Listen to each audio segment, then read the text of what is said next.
ब्रह्मसूत्रम। ब्रह्मसूत्र ग्रंथ में page number 703 और 703 पेज के ऊपर से 8 नंबर की पंक्ति है। एवं प्राप्ते ब्रूमः। ठीक है, तो बात यह चल रही है कि द्वितीय अध्याय तृतीय पाद और द्वितीय अध्याय के तृतीय पाद का यह 13 नंबर का अधिकरण चल रहा है और इस अधिकरण का नाम है उत्क्रांति गत्यधिकरणम। ठीक, और इस अधिकरण का विचार विषय जीव का परिमाण ये बताया था। तो सूत्र संख्या 19 से लेकर 28 तक इन 10 सूत्रों में पूर्व पक्षी ने अपनी बात कही। पूर्व पक्षी का कहना रहा कि जीव का परिमाण अनुपरिमाण है और बहुत युक्ति और प्रमाण देकर उसने जीव में अनुपरिमाण है ये सिद्ध कर दिया, अनुत्व परिमाण है। अब उसका निराकरण करने के लिए सिद्धांती आ रहे हैं। तो 29 से लेकर इस अधिकरण के अंतिम तक अर्थात 4 सूत्र सिद्धांतियों के सूत्र हैं। तो सिद्धांती उस पूर्व पक्षी का निराकरण करते हैं। तो वही करे कि एवं प्राप्ते ब्रूमः, अर्थात इस प्रकार का पूर्व पक्षी प्राप्त होने पर हम अब बोलते हैं। तो सूत्र के माध्यम से बोलेंगे, किंतु सूत्र का व्याख्यान करने के पहले जो थोड़ा सा भाष्य है पहले उसको पढ़ लेते हैं, फिर उसके बाद सूत्रों को लेंगे। चलिए, तू शब्द पक्षम व्यावर्तयति मिला। तो ये जो पंक्ति चालू हुई है तू शब्द इत्यादि, उसके ऊपर लिखिए सिद्धांत। सिद्धांती अब बोल रहे हैं। आइए, कह रहे हैं कि तू शब्द अर्थात सूत्र में जो तू शब्द आया है वह किस लिए है? तो कह रहे हैं पक्षम व्यावर्तयति। तू शब्द पक्ष का अर्थ यहाँ पर पूर्व पक्ष।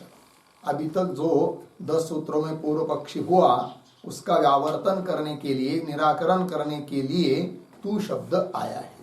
कैसा निराकरण होता है अर्थात क्या कहना चाहते हैं तू शब्द से सूत्रकार? तो दे रहे आगे, न एतद अस्ति अनुहु आत्मा इति। ये बात अर्थात थोड़ा शब्दों का अन्वय, आत्मा अनुहु इति, पीछे एतद और पीछे न अस्ति। पूर्व पक्ष ने सिद्ध किया कि आत्मा अनु है। अब सिद्धांती बोल रहे आत्मा अनु है। यह जो पूर्व पक्ष ने बात बताई एतद न अस्ति, वह उसका कहना ठीक नहीं है। क्यों? तो कह रहे उत्पत्ति अश्रवणात्, उत्पत्ति अश्रवणात् ही परस्य एव तु ब्रह्मणः प्रवेश श्रवणात् तादात्म्योपदेशाच्च परम एव ब्रह्म जीवः इति उक्तम। परमात्मा ही जीव है, यह बात हमने पीछे बता चुके हैं। उसको पुनः दोहरा रहे, थोड़ा सा शब्दों का अन्वय भी करते हैं। एक शब्द छोड़कर आया ही, उसको लेंगे ही, फिर पीछे उत्पत्ति श्रवणात्, आगे परस्य एव तु ब्रह्मण, आगे सरल है। तो अर्थ देखो भाई, तो ही क्योंकि आत्मा अनु है यह पूर्व पक्षी का कहना ठीक नहीं है। कारण क्या? तो ही उत्पत्ति अश्रवणात्, यदि जीव को अनु मानेंगे तो उसकी उत्पत्ति श्रुति ने बतानी चाहिए, क्योंकि जो चीज अनु अर्थात परिचिन्न होती है उसकी उत्पत्ति होती है। जीव को यदि परिचिन्न मानेंगे तो उत्पत्ति श्रुति ने कहनी चाहिए, जबकि कहीं पर भी श्रुति ने जीव की उत्पत्ति बताई नहीं है। अतः जीव को परिचिन्न अनु मानना उचित नहीं। एक बात उत्पत्ति अश्रवणात्, और परस्य एव तु ब्रह्मण प्रवेश श्रवणात्, परमात्मा ने ही जीव के रूप में प्रवेश किया है और परमात्मा तो व्यापक है। तो व्यापक ऐसे परमात्मा ने जीव के रूप में प्रवेश किया तो वह जीव परमात्मा से भिन्न और परिचिन्न कैसा हो सकता है? अर्थात नहीं होगा। इस ये भी बता रहे हैं। तो परस्यैव ब्रह्मण, परमात्मा का ही जीव के रूप में प्रवेश होता है, ऐसा श्रुति ने बताया है। और क्या करे? तादात्म्य उपदेशाच, परमात्मा और जीव का तादात्म्य अर्थात अभेद भी श्रुति ने बताया है। यदि जीव अनु होता स्वतंत्र परमात्मा से भिन्न, तो श्रुति उस परमात्मा का और जीव का तादात्म्य अर्थात अभेद क्यों बताती? क्योंकि जीव यदि अनु रहेगा और परमात्मा से भिन्न रहेगा, उस अनु जीव में परमात्मा के साथ अभेद होने की योग्यता ही नहीं रहेगी। और योग्यता नहीं रहेगी तो श्रुति तादात्म्य नहीं बता सकती है, जबकि श्रुति ने तादात्म्य बताया है। ठीक वही कह रहे तादात्म्य उपदेशाच। तो कहाँ पर तादात्म्य का उपदेश हुआ है? तो तादात्म्य उपदेशाच, इस पर एक वाक्य लिखे, श्रुति वाक्य, उद्धरण चिन्ह में, अनेन जीवेन आत्मना अनुप्रविश्य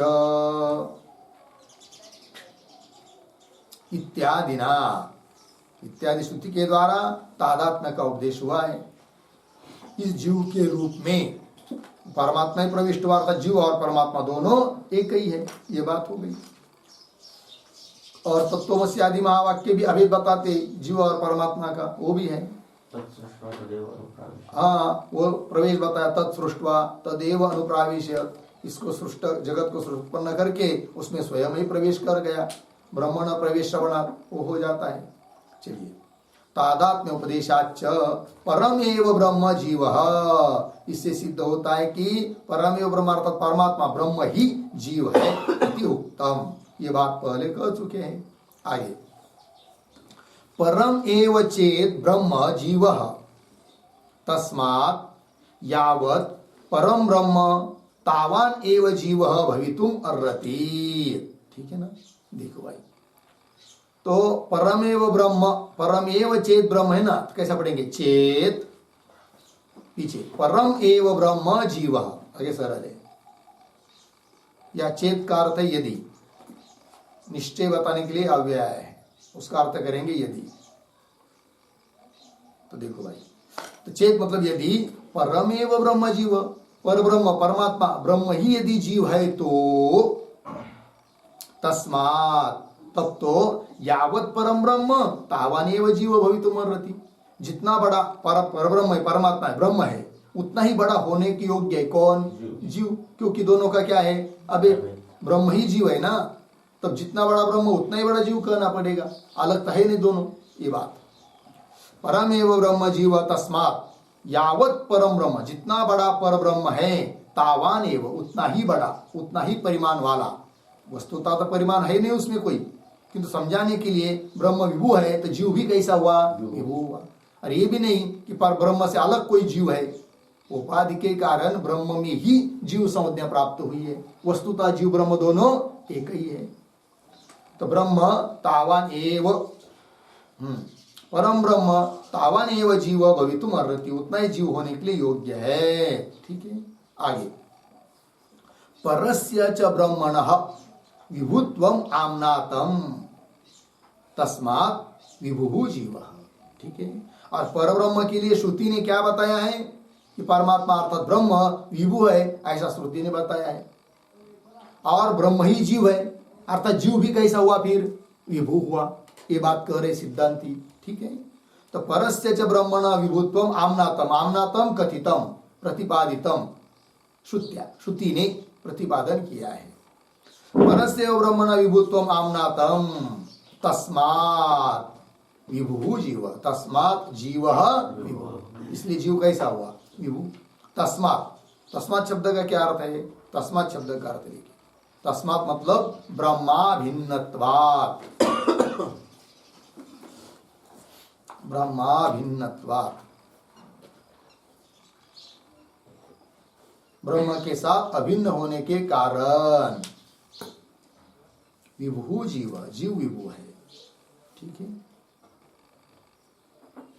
देखिए भाई आप आगे, तथा च स वा एष मान अज आत्मा य अयम विज्ञानमयः प्राणेषु इति एवं जातीय का जीव विषया एवं जातीय का जीव विषया विभुत्ववादाः श्रौताः स्मार्ताश्च समर्थिताः भवन्ति। ठीक है, देखो भाई, तो तथा च इत्यादि जो पंक्ति है ना, उसके पूर्व में एक वाक्य लिखते हैं अवतरण, जीवः विभुः, जीवः विभुः ब्रह्माभिन्नत्वात्, ब्रह्माभिन्नत्वात् ब्रह्मवत् इति अनुमानानुगृहीते, अनुमान अनुगृहीते, अनुमान अनुगृहीते श्रुति स्मृति आह तथा इति। ठीक है, चलिए भाई, तो अनुमान क्या है? जीव पक्ष हुआ, विभुत्व साध्य है, ब्रह्माभिन्नत्व हेतु है। जो जो ब्रह्म से अभिन्न है वो विभु है। जैसे ब्रह्म स्वयं अपने में अभिन्न है, अतः विभु है। उस प्रकार जीव भी ब्रह्म से अभिन्न होने के कारण जीव भी विभु है। ये बात, जीव विभु ब्रह्माभिन्नत्व ब्रह्मवत् इति, इस प्रकार का जो अनुमान और अनुमानानुगृहित जो श्रुति और स्मृति है उसको बता रहे भगवान भाष्यकार अर्थात सिद्धांति। तथा च इत्यादि पंक्ति से तो क्या है वो श्रुति? श्रुति दे रहे तथा च स वायेश वही महान, मान कर दिया विभु, अज जन्म रहित आत्मा। कौन है वो? यह अयम, जो यह विज्ञानमय प्राणेषु, प्राणेषु विज्ञानमय, प्राणेषु, प्राणेषु शब्द करता है कार्यकरण संघातेषु, प्राणेषु पद आया ना श्रुति में, प्राणेषु मतलब कार्य कारण संघात में जो यह विज्ञानमय है अर्थात बुद्धि उपाधि युक्त है, बुद्धि जिसमें प्रदान है, ऐसा जो जीव वह महान है, अज है, वही आत्मा है, परमात्मा है। ठीक है, आगे इति एवं जातीय कहा जीव विषया, इस प्रकार की जीव विषयक, जीव को विषय करने वाले वाद, विभुत्ववादाः श्रौताः स्मार्ताश्च समर्थिता भवन्ति। ठीक है, थोड़ा सा अन्वय करते हैं। इति एवं जातीय का जीव विषयाः, एक शब्द छोड़कर आगे, श्रौताः स्मार्ताश्च, पीछे विभुत्ववादाः, आगे समर्थिताः भवन्ति। देखो भाई, इति एवं जाति के इस प्रकार के जीव विषया, जीव को विषय करने वाले वाद, कैसे वो? श्रौताः स्मार्ताश्च वादाः, वादा शब्द कर लिखे वचनानि, विभुत्ववादा मतलब विभुत्व वचनानि, विभु व्यापक कहने वाले वचन। कौन से? श्रौताः स्मार्ताश्च, श्रुति के श्रुति रूप वचन और स्मृति रूप वचन, जिसका विषय जीव है और जीव को विभु बता रहे हैं, ऐसे श्रुति और स्मृति रूप वचन भी समर्थिताः भवन्ति, समर्थित हो जाते हैं। लग गए जी, समर्थिताः भवन्ति, हो गया ना। श्रुति तो बता दी, अब स्मृति कौन है? तो स्मार्ताश्च, ये पद आया है ना, उसके ऊपर एक वाक्य लिखिए, स्मृति भी बता देते। श्रुति तो भाष्यकार भगवान ने बता दिया, स वायेश महान अजः, स्मृति के ऊपर लिखिए उद्धरण चिन्ह, नित्यः सर्वगतः स्थाणुः, नित्यः सर्वगतः स्थाणुः, उद्धरण चिन्ह बन, भगवद गीता 2:24 इत्याद्याः स्मार्तवादाः, इत्याद्याः स्मार्तवादाः बराबर स्मृति वचनानि भवन्ति। ठीक है, देखो है कैसा है वो परमात्मा, नित्य है, सर्वगत है, स्थाणु है, यह भी हुआ। आगे चलिए, श्रौताः स्मार्ताश्च विभुत्ववादाः समर्थिताः भवन्ति। आगे, न च अणोः जीवस्य सकल शरीरगता वेदना उपपद्यते। ठीक है ना।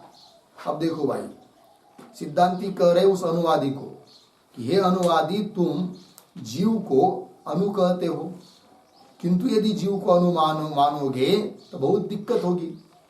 क्या दिक्कत होती होगी? सबसे पहले सकल शरीरगता वेदना न उपपद्यते, न का अन्वय उपपद्यते के साथ, तो समस्त शरीर में जो विद्यमान वेदना है कि नहीं, संपूर्ण शरीर में होने वाली वेदना, वेदना का अर्थ उपलब्धि, प्रतीति, ज्ञान, उसकी उपपत्ति नहीं होगी। जबकि संपूर्ण शरीर में प्रतीति होती है कभी कभी। जैसे उदाहरण, गंगा जी में जाएंगे और डुबकी लगाएंगे तो संपूर्ण शरीर में शैत्य की उपलब्धि होती है, और गर्मी के दिन में संपूर्ण शरीर में गर्मी की, उष्णता की, दाह की उपलब्धि होती है। ऐसा थोड़ी बोलता है कि आदमी कि मेरे पैर में दाह हो रहा है, मेरे हाथ में जलन हो रही है, बाकी के शरीर में नहीं। संपूर्ण शरीर तप्त हो रहा है, तो संपूर्ण शरीर में उपलब्धि हो रही है शैत्य शीतलता की, शैत्य शीतलता की या गर्मी की, वो उत्पन्न नहीं होगी। कब? यदि जीव को अनुमानेंगे तब। ठीक है, वही कह रहे हैं अनोहो जीव से सकल शरीरगता वेदना न उपपद्यते। अब कदाचित इस पर पूर्व पक्षी बोलेगा क्या, अरे भाई इस प्रश्न का उत्तर तो हमने पहले दे चुके हैं। क्या? त्वग इंद्रिय के साथ उस अनुजीव का संयोग है, और त्वग इंद्रिय रूप अवयवी एक है, अतः उस त्वग इंद्रियों को लेकर संपूर्ण शरीर में उपलब्धि हो सकती है जीव अनुजीव को। वही कह रहे आगे आक्षेप, त्वक संबंधात स्यात् इति चेत, यह आक्षेप ग्रंथ है। ये जो त्वक संबंधात आया ना, उसके ऊपर लिखिए आक्षेप। अनुवादी सिद्धांति के ऊपर आक्षेप कर रहा है, क्योंकि अभी पीछे के पंक्ति में सिद्धांति ने जो बात कही कि जीव को अनुमानने पर संपूर्ण शरीर में होने वाली वेदना, उसकी उत्पत्ति नहीं होगी, तो उसके लिए बोल रहा है, आक्षेप कर रहा है पूर्व पक्षी, त्वक संबंधात, उस अनुजीव का त्वक इंद्रिय के साथ संयोग संबंध है, और वो त्वक इंद्रिय के किसी एक कोने में संयोग नहीं है, संपूर्ण त्वक में। बोलेंगे कैसे? जीव तो अणु है, किंतु जीव अणु होने पर भी संयोग होता है, दो में होता है, कम से कम दृष्ट होता है, घट और पट का संयोग है। तो वह संयोग घट के किसी कोने में नहीं कर सकते, क्योंकि घट रूप अवयवी एक है, पट रूप अवयवी एक है, तो उन दोनों का संयोग समस्त अवयवी के साथ है, घट पूरे घट के साथ है, ऐसा कहना पड़ता है। उसी प्रकार जीव भले अणु हो, किंतु त्वगिंद्रिय रूप जो अवयवी वो एक होने के कारण उस अणु जीव का त्वक के साथ जो संयोग है वह संपूर्ण त्वक के साथ है, और वह त्वक संपूर्ण शरीर में व्याप्त है। अतः उस त्वक इंद्रिय के माध्यम से जीव को, अनुजीव को संपूर्ण शरीर में होने वाली वेदना उत्पन्न हो जाती है, उसका ज्ञान हो जाता है, कोई दिक्कत नहीं। ऐसा बोला था कौन? पूर्व पक्षी। उसी का स्मरण कर रहे इस पंक्ति से, त्वक संबंधात् स्यात् इति चेत। उत्तर दे रहे न, क्यों? कंटक तोदने अपि सकल शरीरगता एव वेदना प्रसज्जेत। सिद्धांत खंडन कर रहे। तो ये जो न इत्यादि पंक्ति आई है उसके ऊपर लिखिए समाधानम। ठीक है, और न के पूर्व में एक वाक्य लिखते हैं अवतरण के रूप में, यदि अणु आत्मा संबंधस्य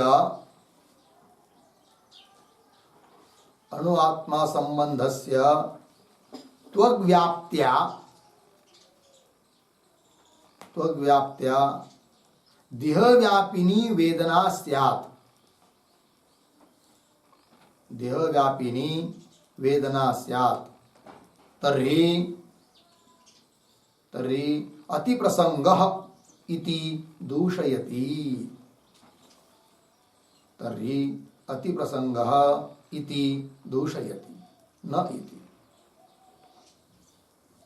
ठीक है, देखो भाई, यदि अनुआत्म संबंध से, जीवात्मा अणु है और उसका संबंध त्वग्व्याप्त्या, त्वक के साथ है, और उस त्वक इंद्रिय पूर्ण व्याप्त है, त्वग्व्याप्त्या देह व्यापिनी वेदना, तो त्वक इंद्रिय के व्याप्ति के कारण पूर्ण देह में होने वाली जो वेदना वो हो जाती है, ऐसा यदि बोलता है पूर्व पक्षी, तब वो उसका कहना ठीक नहीं है।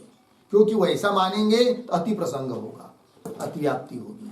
कहा होगी, कैसी होगी, तो बता रहे भाष्य में न इत्यादि पंक्ति से। तो क्या कह रहे न, मतलब ये पूर्व पक्षी का कहना ठीक नहीं है। कैसे? कंटक तोदने अपि सकल शरीरगता एव वेदना प्रसज्जेत। अर्धविराम। क्यों? त्वक्कंठयोः ही संयोगः कृत्स्नायां त्वचि वर्तते। त्वक्च कृष्ण शरीर व्यापिनी इति। ठीक है, देखो भाई आप, कंटक तोदने मतलब कंटक कहते कांटा को, और त्वचा में कांटा चुभ गया। कोई कांटा तो इंद्रिय में कहीं पर भी, पैर में हो चाहे हाथ में, कहीं पर भी घुस गया। ठीक है, हाँ। तो कंटक तोदने भी समझ ले, पैर में कांटा घुस गया।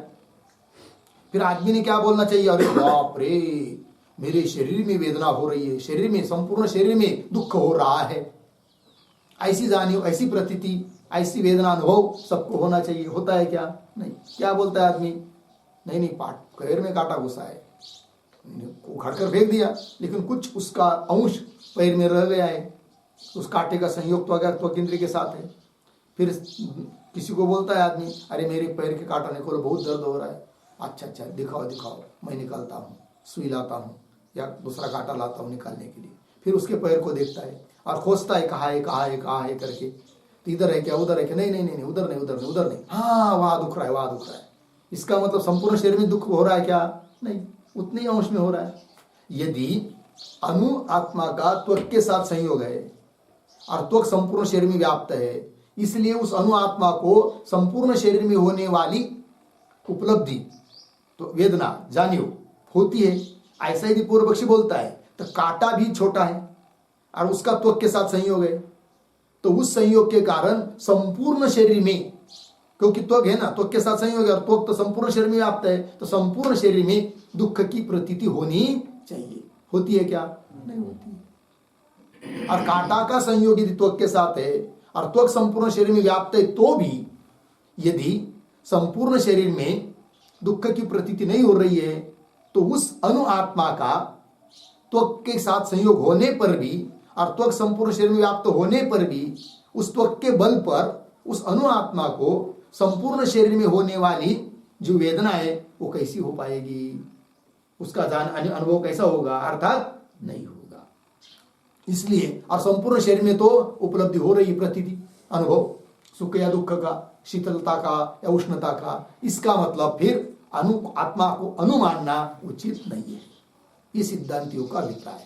ठीक है, पंक्ति देखिए ना। कंटक तोदने, तोदने, कंटक तोदने मतलब कांटा घुस जाने पर, कंटक तोदने अपि सकल शरीरगता एव वेदना प्रसज्जेत। संपूर्ण शरीर में वेदना अर्थात जानियो प्रतीति दुख हो रहा है, ऐसा प्राप्त होगा। किंतु ऐसा किसी को होता नहीं है। क्यों ऐसा होगा प्राप्त? करे त्वक्कंठयोः ही त्वक्कंठयोः संयोगः। त्वक और कंटक, कंटक मतलब कांटा, त्वक इंद्रिय और कांटा का संयोग कृत्स्नायां त्वचि वर्तते, संपूर्ण त्वक इंद्रिय के साथ ही, क्योंकि त्वक इंद्रिय रूप अवयवी एक है, ऐसा आपने पीछे कहा है अनुवादी ने। कृत्स्नायां त्वचि वर्तते और त्वक च कृष्ण शरीर व्यापिनी, और त्वक इंद्रिय तो संपूर्ण शरीर में व्याप्त है। इति कृष्ण शरीर व्यापिनी इति लग गया। अब कदाचित अनुवादी बोलेगा या कोई पूर्व पक्षी बोलेगा, हाँ हाँ मान्य है, कांटा चुभने पर संपूर्ण शरीर में क्या होता है? दुख होता है। ऐसा यदि मानने का प्रयास करता है तो उसका कहना ठीक नहीं है, क्योंकि अनुभव के साथ विरोध है। कैसे? वो दे रहे आगे के पंक्ति में, पाद तले एव तू कंटक तुन्नः वेदनाम प्रतिलभते।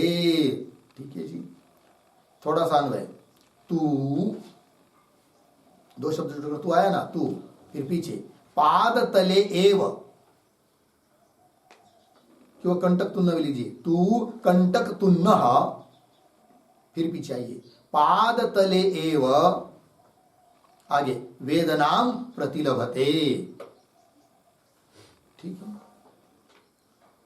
तो देखो भाई संपूर्ण शरीर में होते बोल नहीं सकता, अनुभव के साथ विरोध है। कैसे? देखो, तू परंतु पाद तले एव, हाँ, कंटक तुन्न, कंटक तुन्न क्या चीज है भाई? तो कंटक तुन्न शब्द का अर्थ लिखिए, कंटकेन व्यथितः प्राणी, कंटक तुन्न, कंटकेन व्यथितः प्राणी, कंटक कांटे से व्यथित ऐसा जो प्राणी उसको कहते हैं कंटक तुन्न, अर्थात कांटा जिसको चुभा है, जिसकी त्वचा में कांटा घुस गया है, ठीक है ना। तो कांटा चुभने वाला पुरुष क्या कहता है, पाद तले एव वेदनाम प्रतिलभते, पैर के तलवे में ही वेदना अर्थात जाने उपलब्धि का अनुभव करता है। दुख दुख कहाँ हो रहा है, पैर में हो रहा है, संपूर्ण शरीर में दुख हो रहा है ऐसा वो बोलता नहीं है। ये बात वेदनाम प्रतिलभते होगा इतना। ये जो वाक्य है ना, पाद तले एव कंटक तुन्नः वेदनाम प्रतिलभते इत्यादि, उस पर एक टिप्पणी लिखते हैं, लिखेंगे अतः अतः अल्पमहतोः संयोगः, अल्पमहतोः संयोगः न महद्व्यापी, न महद्व्यापी अर्धविराम, कंटक संयोगस्य, कंटक संयोगस्य देहव्याप्ति अदर्शनात्,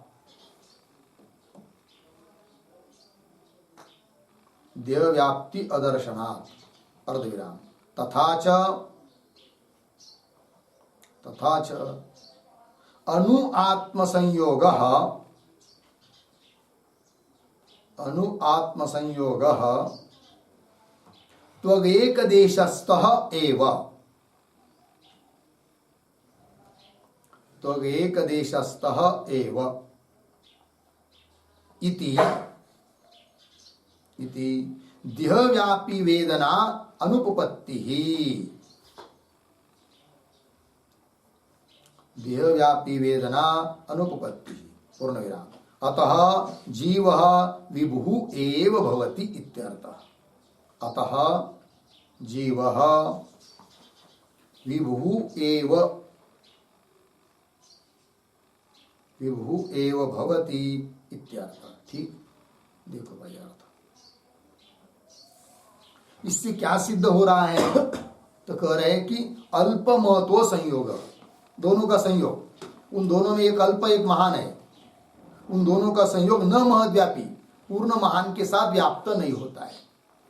जबकि पूर्व पक्ष ने कहा था अनु आत्मा है, त्वग इंद्रिय व्यापक है, किंतु दोनों का संयोग समस्त त्वग इंद्रिय में है, ऐसा बोला था पूर्व पक्ष, किंतु वह उसका कहना ठीक नहीं है कि नहीं। यदि वैसा होता तो अनु ऐसी छोटे से ऐसे कांटा का जो त्वग इंद्रिय के साथ संयोग हुआ है वह संपूर्ण त्वग इंद्रिय के साथ रहता, किंतु संपूर्ण त्वग इंद्रिय के साथ उसका संयोग मान नहीं सकते, क्योंकि वह संयोग यदि संपूर्ण त्वग इंद्रिय के साथ मानेंगे तो वह दुख रूप उपलब्धि संपूर्ण शरीर में होनी चाहिए थी कांटा चुभने से, किंतु ऐसा होता नहीं है। अतः तुम्हारा आत्मा यदि अनु है और त्वग इंद्रिय के साथ संयोग है तो संपूर्ण त्वग इंद्रिय के साथ उसका संयोग नहीं मान पाएंगे, और संपूर्ण त्वग इंद्रिय के साथ संयोग नहीं है तो उस त्वग इंद्रिय के माध्यम से संपूर्ण शरीर में होने वाली प्रतीति उस अनु आत्मा को होती है, यह भी उसका कहना ठीक नहीं है। जबकि संपूर्ण शरीर में उपलब्धि हो रही है शीतता की, उष्णता की, अतः आत्मा को अनु मानना ठीक नहीं, विभु ही मानना चाहिए, नहीं तो उस उपलब्धि की अनुपपत्ति हो जाती है। ये कह रहे सिद्धांति।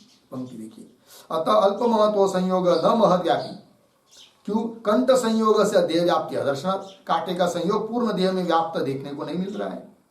तथा च अनु, उसी प्रकार अनु आत्म संयोग, तुम्हारा आत्मा अनु है, अनु आत्मा का त्वक के साथ संयोग त्वग एक देशस्थ एव, त्वग इंद्रिय के एक देश में ही मानना पड़ेगा।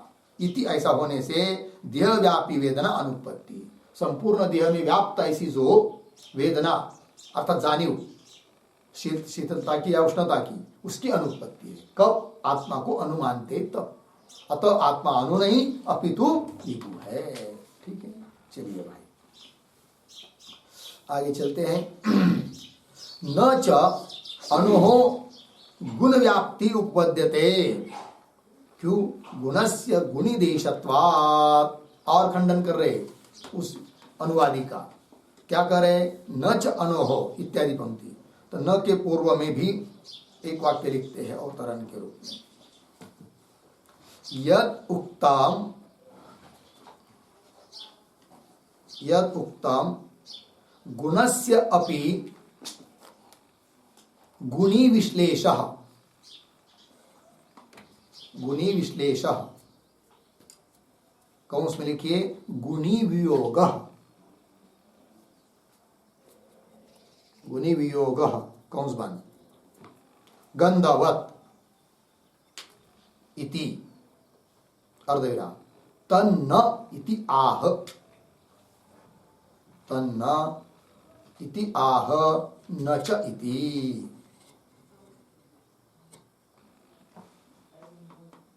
ठीक है, देखो भाई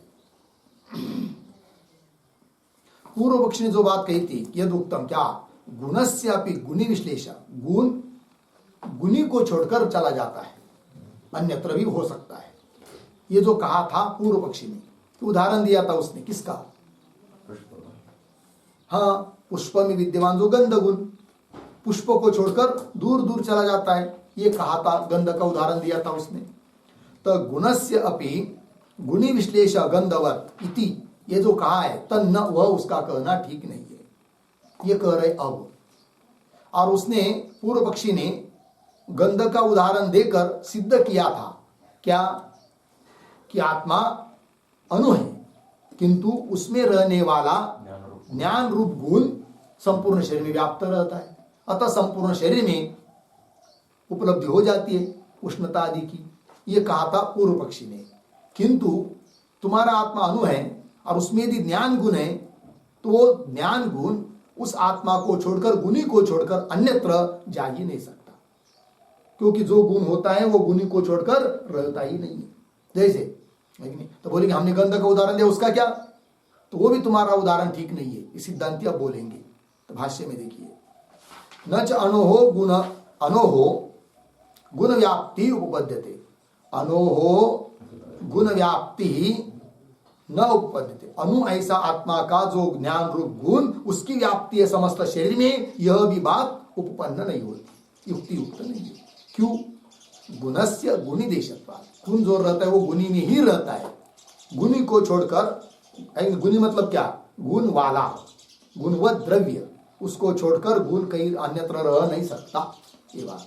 गुणस्य गुणी देशत्वात्। ठीक, आगे कैसे उसको सिद्ध कर रहे? गुणत्वम एव ही गुणिनम अनाश्रित्य गुणस्य ही एत। यदि गुण गुणी को छोड़कर अन्यत्र चला जाएगा तो उसका गुणत्व ही नष्ट होगा, क्योंकि गुण का मतलब होता है क्या? द्रव्याश्रितत्वम, जो द्रव्य के आश्रित है वही गुण है, और द्रव्य को छोड़कर इधर उधर भागेगा कौन? गुण, तो उसका गुणत्व ही नष्ट हो जाएगा, वही कर रहे। गुणत्वम एव ही गुणिनम अनाश्रित्य गुणस्य ही एत, ये पंक्ति है ना, थोड़ा अन्वय, ही गुणिनम अनाश्रित्य गुणस्य, फिर पीछे गुणत्वम एव ही एत। ठीक है, देखो भाई, ही क्योंकि गुणिनम अनाश्रित्य, गुणी को अनाश्रित तो आश्रय न करके, गुणी का, गुणी मतलब गुण वाला, उसका आश्रय न करके इधर उधर दौड़ेगा कौन? गुण, गुणी में है और दूसरी जगह भी जा रहा है, भाग रहा है इधर उधर, तब क्या होगा? अनाश्रित्य गुणस्य, गुणिनम अनाश्रित्य गुणस्य, गुण के आश्रय से, गुणी के आश्रय से न रहने वाला जो गुण ऐसा यदि है, तो उस गुण का गुणत्वम एव हीत नश्येत, गुणत्व ही उसमें नहीं रहेगा, क्योंकि गुण का मतलब होता है क्या? द्रव्याश्रितत्वम ही गुणत्वम, जो द्रव्य के आश्रित होता है उसको कहते हैं क्या? गुण। और द्रव्य को छोड़कर यदि जाएगा तो उसको गुण कौन कहेगा? फिर नहीं कह सकते ना, ये बात। अतः गंध गुण भी गुणी को छोड़कर नहीं जा सकता। उस प्रकार यदि ज्ञान तुम्हारे आत्मा का, जीव का यदि गुण है, तो वह भी उस अनु आत्मा को छोड़कर समस्त शरीर में व्याप्त नहीं हो सकता, ये बात। अतः उसके बल पर, ज्ञान गुण के बल पर भी तुम समस्त शरीर में होने वाली जो वेदना, उसकी उपपत्ति नहीं कर सकते। सिद्धांती बोल रहे अनुवादी को, ठीक है। चलिए आगे तो बोलेंगे प्रदीप प्रभा का उदाहरण दिया था हमने, उसका क्या? तो बोल रहे सिद्धांती बोल रहे उस पर प्रदीप प्रभायाश्च द्रव्यांतरत्वम व्याख्यातम। प्रदीप की प्रभा वो कोई गुण थोड़ी है, वो तो द्रव्य है, ये पीछे कह चुके हैं, है कि नहीं? अनुवादी का जो बात चल रही थी उसी में बताया है कि प्रभा जो है दीपक की, वो दीप जैसा तेज द्रव्य है, उस प्रकार उसका प्रभा प्रकाश भी क्या है? तेज द्रव्य ही है। अतः वो दीपक को छोड़कर जा सकता है क्योंकि द्रव्य है, द्रव्य तो जा सकता है इधर उधर। यदि प्रभा दीप की गुण होता, प्रभा गुण होती, तब तो दीपक को छोड़कर नहीं जाती, किंतु प्रभा गुण नहीं अपितु द्रव्य है। अंतर इतना ही है कि दीपक जो है वह तेज द्रव्य है, किंतु कैसा? निबिड़ अवयव वाला है, घनीभूत अवयव वाला है। और प्रभा भी तेज द्रव्य है, किंतु कैसा? प्रविरल अवयव वाला है, विरल ऐसे फैले हुए अवयव वाला है, इतना ही अंतर है तो दोनों भी तेजो द्रव्य, ठीक। चलिए प्रदीप प्रभायाश्च द्रव्यांतरत्वम, वो द्रव्यांतर है, द्रव्य है, व्याख्यातम, ठीक है। अच्छा, फिर बोलेगा पूर्व पक्षी, हमने दीपक और प्रभा को छोड़ दिया था, फिर गंध गुण का उदाहरण दिया था, उसका क्या? तो उसको उस पर बोल रहे हैं अब, गंध अपि गुणत्व अभ्युपगमात् शास्त्रय एव संचरितुम अर्हति। गंध अपि, गंध गुण भी, गंध भी गुणत्व अभ्युपगमात्, गंध यदि गुण है और गुण करके उसका स्वीकार किया है तो वह गंध गुण भी शास्त्रय एव, आश्रय के साथ ही संचरितुम अर्हति, संचरण कर सकता है। आश्रय को छोड़कर संचरण नहीं करेगा। कौन? गंध गुण। तो बोलेंगे कैसे भाई? तो पुष्प वाटिका बहुत दूर है और हम बहुत दूर है, और हमारे घ्राणेन्द्रिय के पास में, नाक के पास में आया ही नहीं है कौन? फूल। फूल तो उधर है। तो बोल रहे फूल नहीं आया, किंतु फूल के जो कण, त्रस्तरेणु, परमाणु वगैरह वगैरह, उसको लेकर गंध आया है। वायु ने केवल गंध नहीं ला, वायु केवल गंध को उड़ा के नहीं ला सकता क्योंकि गंध गुण है। वायु क्या करता है? पुष्प के पराग कणों को उड़ाकर लाता है, और उसके आश्रय से है फिर कौन? गंध गुण। अर्थात गंध गुण आश्रय को छोड़कर नहीं जाता है। फिर बोलेंगे हमने तो कहा था फिर छिद्र होने चाहिए उस फूल को, उसका वजन कम होना चाहिए। तो उसके लिए उत्तर क्या? इसलिए छिद्र नहीं होते, दिखते हैं कि उसमें पुनः नए नए परमाणु उत्पन्न होते रहते हैं, अतः वजन भी कम नहीं लगता है और छिद्र भी देखने को नहीं मिल रहे, ये बात। चलिए, गंध अपि गुणत्वाभ्युपगमात् शास्त्रय एव संचरितुम अर्हति, अन्यथा गुणत्व हानि प्रसंगा। यदि आश्रय को छोड़कर केवल गंध गुण भागेगा तो उसका गुणत्व ही क्या होगा? नष्ट होगा। अन्यथा, अन्यथा मतलब आश्रय को छोड़कर केवल गंध दौड़ेगा तो गुणत्व हानि प्रसंगा, उसका गुणत्व ही नहीं रहेगा, ठीक है। आगे चलिए, तथा च उक्तम द्वैपायनेन, ये केवल हम हमारे मन से बात नहीं कर रहे हैं, इसके लिए प्रमाण भी है। द्वैपायन अर्थात व्यास महाराज ने बताया है ये बात, ठीक है ना। तथा च उक्तम द्वैपायनेन, क्या है वो? तो श्लोक दे रहे हैं, किंतु तथा के पहले एक वाक्य लिखते हैं। अवतरण, गंधः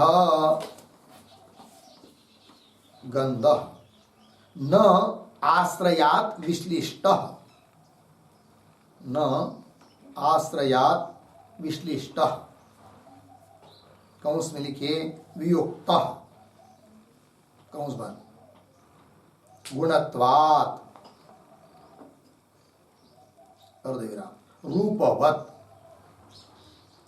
इत्यत्र आगमम आह,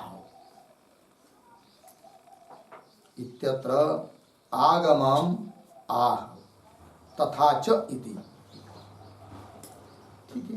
देखो भाई, तो गंधः पक्ष है, न आश्रयात विश्लिष्ट साध्य है। विश्लिष्ट का अर्थ होता है वियुक्त, आश्रय से वियुक्त, आश्रय को छोड़कर नहीं रह सकता गंध। क्यों? गुणत्वात्, गुण होने के कारण। उदाहरण रूप की तरह, जैसे पट का रूप गुण है, रूप गुण है, पट को छोड़कर कहीं नहीं रह सकता, पट में ही रहता है। पट, यदि पट के रूप को ले जाना है तो पट को ले जाना पड़ेगा, पट यही रखेंगे और केवल उसके रूप को ले जाने का प्रयास करेंगे, नहीं ले जा सकते, ठीक है ना, क्योंकि वो गुण है। उसी प्रकार गंध गुण भी आश्रय को छोड़कर नहीं रह सकता, क्योंकि गुण होने से।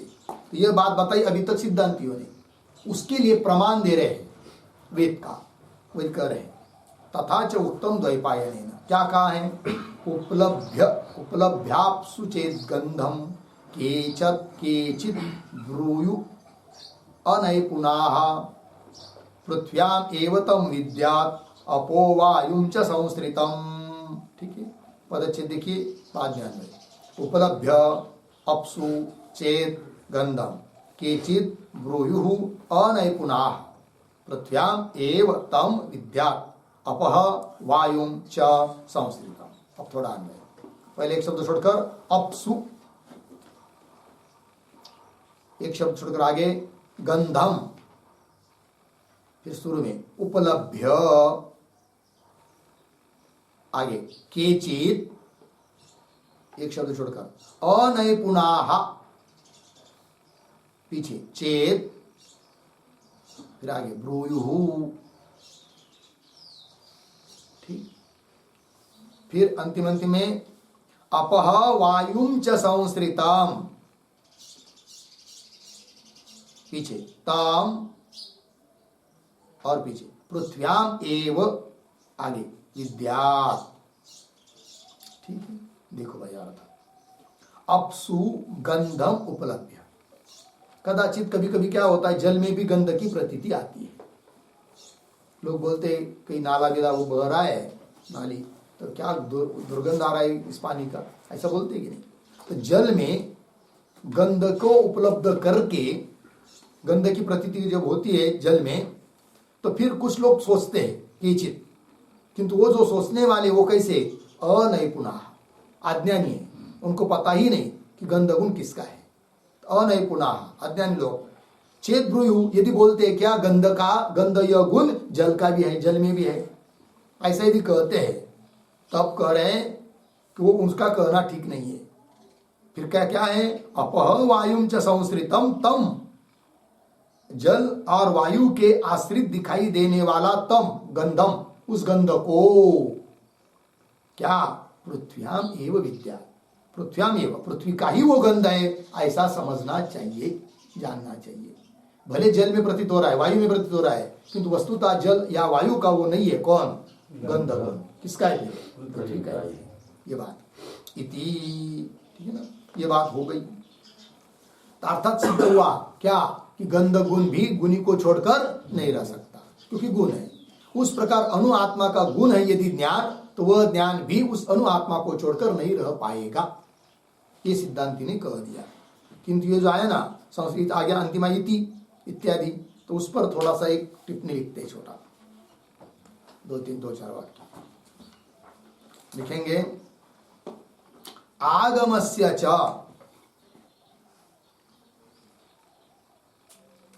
आगमस्य च न प्रत्यक्षेन बाधः, न प्रत्यक्षेन बाधः, अर्धविराम, गंधस्य प्रत्यक्षत्वे अपि,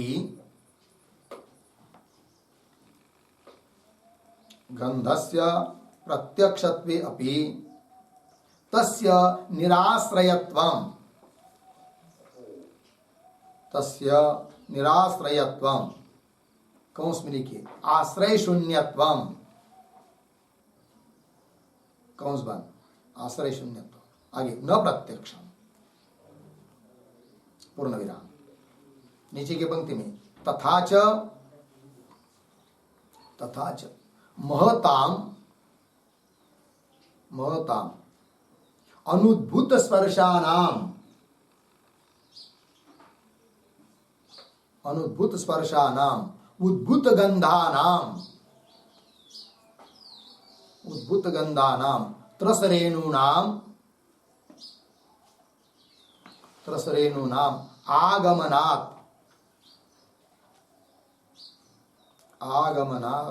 स्फुटगंधोपलम्ब संभवः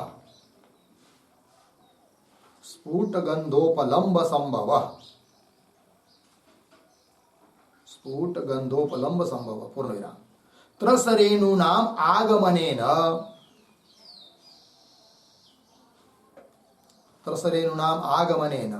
मूलद्रव्य क्षयः अपि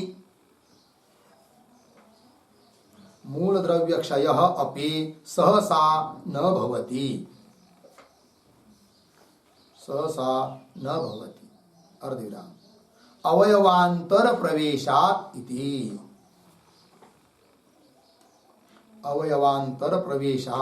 इति पूर्ण विराम।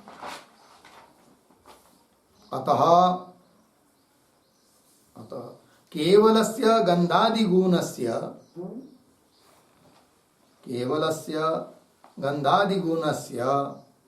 न गुणी व्यतिरेकः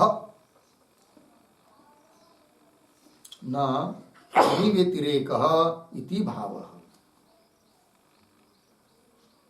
ठीक, देखो भाई अर्थ। अब आगम का प्रमाण दे दिया कि गंध पृथ्वी का ही है, जल वायु आदि का नहीं है कि नहीं। और कह रहे आगम का तो प्रत्यक्ष प्रमाण से बात नहीं हो सकता है। कोई कहेगा कि प्रत्यक्ष प्रमाण से हमको केवल गंध की उपलब्धि हो रही है अतः आगम झूठा है, नहीं कह सकते। क्यों? आगमस्य च न प्रत्यक्ष न बाध। क्यों? गंध का प्रत्यक्ष तो है, जैसा गंध का प्रत्यक्ष उसके आश्रय का यदि निराश्रयत्व का प्रत्यक्ष होता तब आगम का बाद होता। किंतु गंध प्रत्यक्ष हो रहा है, किंतु आश्रय वाला है कि निराश्रय है, यह कहाँ प्रत्यक्ष हो रहा है कि नहीं। गंध का आश्रय परमाणुवादी का प्रत्यक्ष थोड़ी हो रहा है, नहीं हो रहा है ना, कि निराश्रय उसके आश्रय कोई परमाणुवादी नहीं है। ऐसा भी यदि प्रत्यक्ष होता तब तो कुछ मान सकते थे। तो गंधस्य प्रत्यक्षत्वे तस्य निराश्रयत्व आश्रय शून्यत्व न प्रत्यक्ष, अतः प्रत्यक्ष के द्वारा आगम का बात नहीं होगा। और श्रुति कहती है गंध केवल पृथ्वी का ही है, पृथ्वी को छोड़कर रह नहीं सकता, ये बात। तथाच और एक बात बोला था पूर्व पक्षी, यदि त्रसरेणु का गंध मानेंगे तो उसका स्पष्ट प्रतीति नहीं होगी, क्योंकि त्रसरेणु के रूप की केवल स्पष्ट प्रतीति होती है, ऐसा बोला था वो। किंतु वह उसका कहना ठीक नहीं है, क्योंकि त्रसरेणु अनेक प्रकार के उद्भूत रूप वाले, कुछ उद्भूत गंध वाले है कि नहीं। तो जो उद्भूत रूप वाले हैं उसमें रूप उपलब्ध होगा स्पष्ट रूप से, गंध नहीं होगा। और जो त्रसरेणु उद्भूत गंध वाले हैं उनमें तो गंध स्पष्ट हो जाएगा, क्या दिक्कत है, वही कह रहे। तथाच महताम, महान ऐसे, क्योंकि परमाणु और द्वनुक को छोड़कर जो है वो महत है, तो महताम विशेष नहीं है त्रसरेणु का। और कैसा त्रसरेणु? अनुद्भूत स्पर्शा नाम की, जिसका स्पर्श उद्भूत नहीं है। और उद्भूत गंध उद्भूत है, उद्भूत है मतलब प्रत्यक्ष होने के लिए योग्य है। उद्भूत गंधा नाम त्रसरेणु नाम आगमनात्, लेकिन वायु के द्वारा लाए जाते हैं वो त्रसरेणु, तो आगमनात् स्फुट गंधोपलम्ब संभव, स्पष्ट रूप से उसके गंध का उपलम्ब हो सकता है कि नहीं। फिर स्पर्श क्यों नहीं होता है? कि उसका स्पर्श अनुद्भूत है, इसलिए स्पर्श उपलब्ध नहीं हो रहा है, ये बात। स्फुट गंधोपलम्ब संभव। आगे त्रसरेणु नाम आगमनेन, वायु के द्वारा जब त्रसरेणु लाए जाते हैं तो फिर मूल द्रव्य का नाश होना चाहिए, फूल नष्ट होते जाना चाहिए, ऐसा यदि बोलता है कोई तो उत्तर दे रहे मूल द्रव्य क्षय अपि सहसा न भवति, एकाकी नहीं हो सकता है। क्यों नहीं हो सकता? अवयवांतर प्रवेश, कि कुछ अवयव उससे निकलते हैं तो कुछ अवयव नीचे से उत्पन्न होते हैं उस फूल में, अतः एकाएकी वो नष्ट नहीं होता है। ठीक, अतः केवलस्य गंधादि गुणस्य न गुणी व्यतिरेक, अतः केवल जो गंधादि गुण है उसका गुणी को छोड़कर रहना संभव नहीं है, अर्थात गुणी को लेकर ही गंध गुण रहेगा। उस प्रकार ज्ञान यदि आत्मा का गुण है और तुम्हारा आत्मा अणु है, उस अणु आत्मा में ही रहेगा, वो कौन? ज्ञान गुण। अणु आत्मा को छोड़कर अन्यत्र नहीं रह सकता। अतः हे पूर्व पक्षी, जो तुम बोल रहे हो कि आत्मा अणु है, उसमें रहने वाला ज्ञान गुण संपूर्ण शरीर में व्याप्त है और उसके द्वारा संपूर्ण शरीर में होने वाली वेदना वो हो जाती, उसकी उत्पत्ति हो जाती है, वो तुम्हारा कहना ठीक नहीं है। लग गया जी? तो यहां तक ये बात हो गई। आगे चलिए। यदि च चैतन्यम, मिला पंक्ति। अब यदि के पूर्व में एक वाक्य लिख लेते हैं अवतरण के रूप में।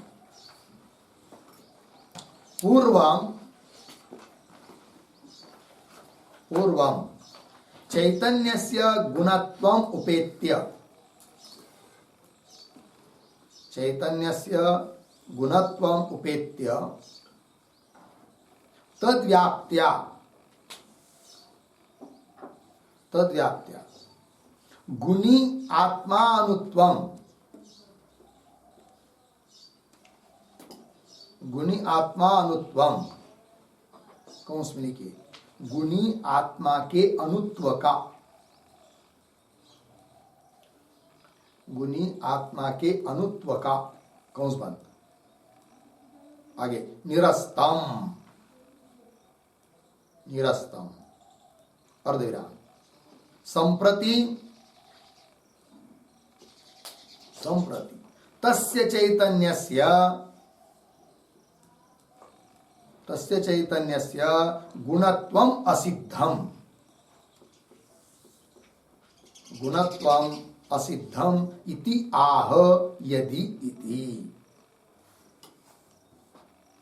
इति आह यदि इति। ठीक है, देखो भाई, अभी तक जो खंडन किया सिद्धांतियों ने पूर्व पक्षी का, वो कौन से बात को मन में रखकर कौन किस बात का खंडन किया, और यहां से आगे कैसा खंडन करना है, वो सब दोनों की साख श्रृंखला बता रहे।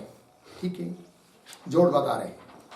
क्या लिखा कि पूर्वम, अभी तक, चैतन्य से गुणत्व उपेत्य, चैतन्य उस आत्मा का गुण है ऐसा स्वीकार करके थोड़ी देर के लिए मानकर क्या किया, तद्व्याप्त्या, उसकी व्याप्ति से गुणी आत्मानुत्व, किंतु गुणी जो आत्मा है, गुण वाला, चैतन्य गुण वाला आत्मा है, उसका अनुत्व का निराकरण किया कि ठीक है चैतन्य गुण है, वो व्याप्त है, किंतु वो चैतन्य गुण जिस आत्मा का है वो अनु, उस आत्मा को तुम अनु कह रहे, वो कहना ठीक नहीं है।